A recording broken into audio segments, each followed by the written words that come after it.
A very good morning, my dear Silent Rose family.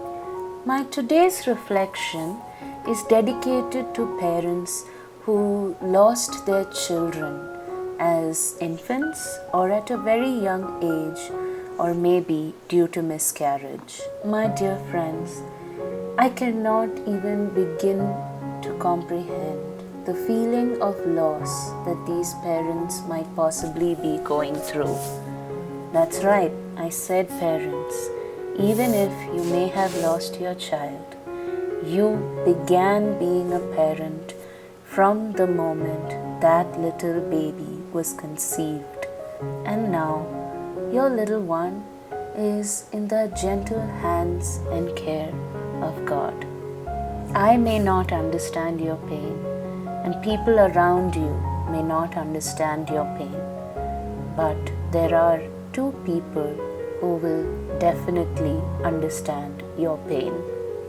That is a gentleman named Louis Martin and a woman named Zélie Martin, who are parents of Saint Therese of Lisieux.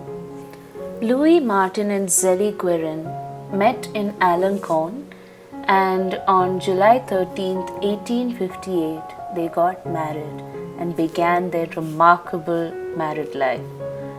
Within the next 15 years, Zélie bore 9 children, of which were 7 girls and 2 boys.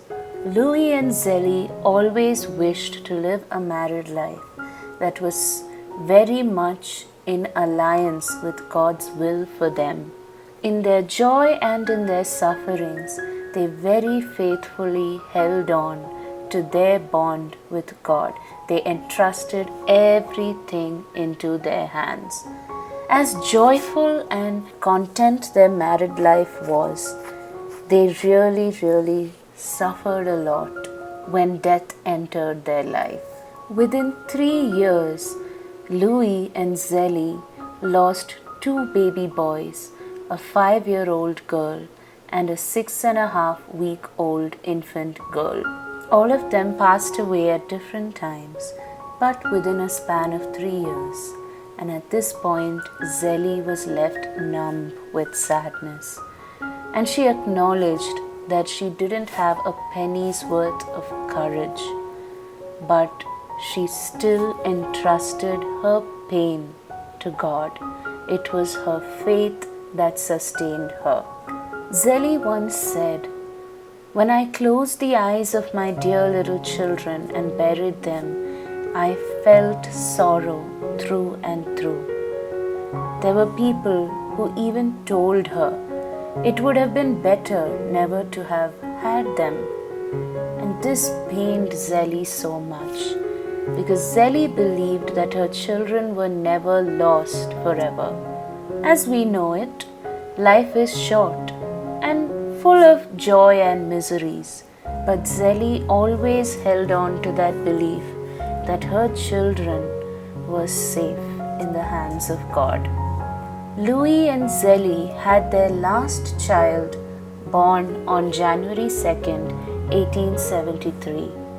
When this little baby was born, she was very weak and frail, and the doctors feared for the infant's life.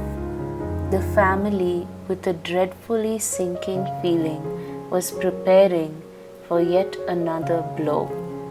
Zélie's heart broke seeing her little infant suffering without any hope of saving her. But she united her agony and suffering to that of our Blessed Mother. Imagine how our Blessed Mother would have felt as she saw her only son humiliated and tormented as he bore his cross all the way to Calvary. Zélie strongly grounded herself in her faith in God and prayed for this baby girl. My dear mothers and fathers, your prayers are so powerful when it comes to protecting your children. No matter what the circumstances, always faithfully pray and trust your children to God because that is the most powerful form of protection that you can give your children.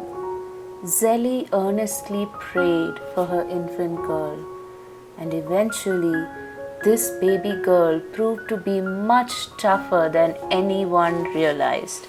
She survived the illness, and a year later she was a baby that was full of life, laughter, and brought sheer joy to everyone around her. Louis and Zélie named this little girl Marie Francoise Therese Martin, who century later came to be known as Saint Therese of Lisieux, whom we belovedly call the Little Flower. Have a wonderful day, my dear friends. God bless you abundantly.